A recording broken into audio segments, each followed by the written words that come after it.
Hello everyone, welcome to Achievers IAS classes.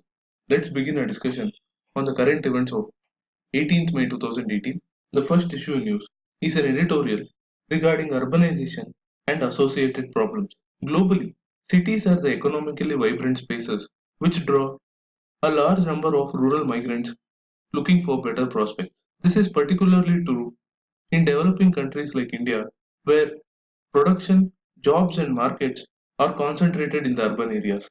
In this regard, the recently released World Urbanization Prospects by the UN Department of Economic and Social Affairs points out that Delhi would surpass Tokyo as the world's most populous city by 2028, and countries like India, China, and Nigeria would account for 35% of the projected growth in urban population by 2050. This forecast highlights the challenge between developing countries, particularly India, because urbanization in our country is a complex process which involves flow of workers, mostly men, and the expansion of big cities through the addition of neighboring towns. Due to this phenomenon, housing deficits has led to the proliferation of slums, lack of enforcement of building norms, heavily congested metro cities, coupled with a poor investment in public transport, has resulted in unsustainable levels of private vehicle use.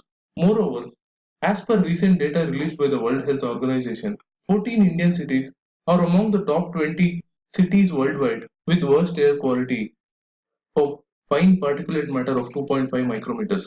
Further, the ever expanding cities are unable to collect and dispose of the municipal waste scientifically, which can only get worse with higher population concentrations unless local governments are empowered to deal with it.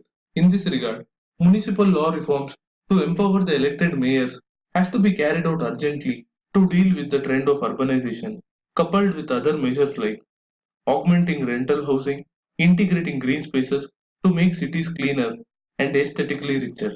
Because it is imperative for both the central and state governments to come up with policies to not only provide adequate services in villages but also invest in cities to ensure that high levels of productivity and efficiency are not compromised. With that, let's move on to the next issue, which is regarding the recent threats issued by North Korea on pulling out of the peace process following the US South Korean air combat drills. Further, the North Korean regime also said that it would not participate in the talks with the US if US continued to demand it unilaterally to abandon North Korea's nuclear arsenal. This is a worrisome development and negatively affects the recent initiative taken by the two Koreas to find a solution to the Korean problem, and we have to wait and watch how it plays out in the days to come. The final issue in news today is regarding the oil prices hitting the $80 mark, which is the highest since November 2014, on concerns that Iranian exports could fall because of the renewed US sanctions. If sanctions were to be imposed on Iran, it would naturally reduce the supply in an already tightening market, thereby further driving up crude oil prices.